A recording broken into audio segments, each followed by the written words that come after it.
জি, আ দেশের জন্য প্রবাসী ভাইরা আমার অনেকটা কষ্ট করে।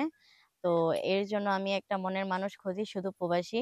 সে বুইড়া হোক আর ইয়াং হোক তাতে আমার কোনো সমস্যা নেই। যদি কারো যদি প্রবাসী আ যাওয়ার অবস্থার মধ্যে যদি কারো যদি বউ যদি ডিভোর্স নিয়ে নেয় কি মারা যায় তাহলে অবশ্যই আমার সাথে যোগাযোগ করবেন।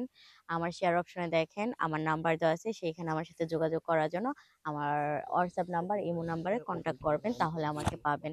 যদি কারো যদি এমনও যদি হয়ে যদি থাকে, কারোর সন্তান আছে, মেয়ে আছে, ছেলে আছে তাতেও কোনো সমস্যা নেই। কেন আমিও তো একটা নারী। তো একটা নারী চাইলে অনেক কিছুই করতে পারে। তার সন্তানটাকে অবশ্যই আমি আমার সন্তান ভেবেই আমি আ বড় করব, মানুষ করব। আমি জানি ওকে জানি মানুষের মতন জানি মানুষ জানি করতে পারি। কেন যারা প্রবাসে আছে তারা অনেক দেশের জন্য, কি পরিবারের জন্য, কি আত্মীয়স্বজনের জন্য অনেক কষ্ট করে যাচ্ছে। কিন্তু বিনিময়ে তারা কিছুই পাচ্ছে না। তো আমি তাদের ক্ষেত্রে থেকে আমি চাচ্ছি তাদের আমি জানি ভালো জানি রাখতে পারি। কিন্তু এই হাজার, হাজার মানুষের থেকে আমি একজন মানুষকে বেছে নিতে চাই সেটা আমার জীবনসঙ্গী হিসাবে। আর জীবনসঙ্গী হিসাবে যদি কাউকে যদি বেছে যদি নেই, আ কারো কারণটাই হচ্ছে এমনই। তো জীবনসঙ্গী হিসাবে যদি আমি যদি বাঁচি তাহলে সেটা অবশ্যই আমি এটা চাবো সে যেন আমাকে জানি ভালো জানি রাখতে পারে।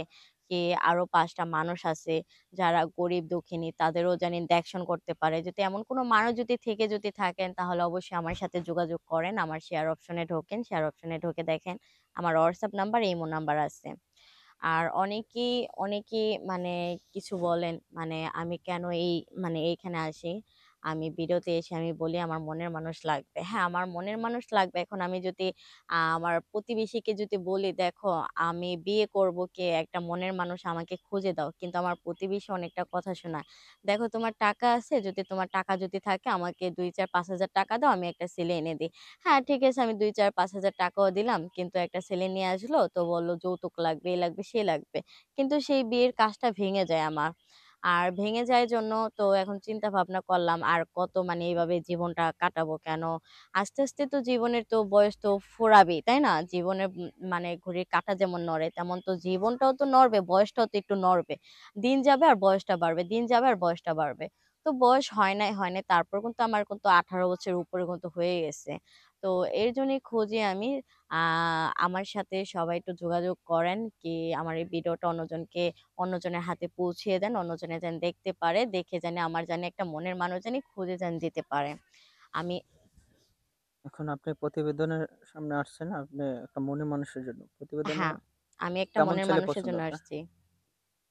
জি? কেমন ছেলে পছন্দ? ছেলে হতে হবে প্রবাসী। কেন সে যেমনই হোক, সে যদি বিয়ে যদি করে তাতেও আমার কোনো আফসোস নেই। তার যদি বাচ্চাও যদি থাকে তারপরেও কোনো আফসোস নেই। কেন অনেকেই প্রবাসে যখন চলে যায় তখন আ এই তো পরকীয়া করে অন্যজনের হাত ধরে চলে যায়। কিন্তু সেই প্রবাসীটা তো অবশ্যই বাংলাদেশে এসে আবার অন্যজনকে বিয়ে করবে।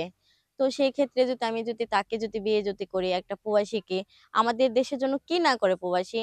আমাদের দেশের জন্য দেখেন একটা প্রবাসী আমাদেরকে ভালো রাখার জন্য সে দেশ ছেড়ে সে বিদেশে গেছে। এখন যদি আমরা যদি সেই প্রবাসীর দুঃখটা যদি না বুঝি তাহলে আমরা কেমন মানুষ? একটা মানুষে তো আরেকটা মানুষের কষ্ট বুঝবে। একটা মানুষ যদি আরেকটা মানুষের যদি কষ্ট যদি বুঝতে পারে সে হইছে খাঁটি মানুষ। আ তো আজকে প্রতিবেদনের সামনে আসছেন একটা মনে মানুষের জন্য। হ্যাঁ, আমি প্রবাসী, জি। সে বয়স্কর হোক আর না হলে সে ইয়াং হোক। বাসায় কে, কে আছে? বাসায় আমার আছে আমার শুধু বড় আপু। ছোট আর বড় কেউ নেই। আপু?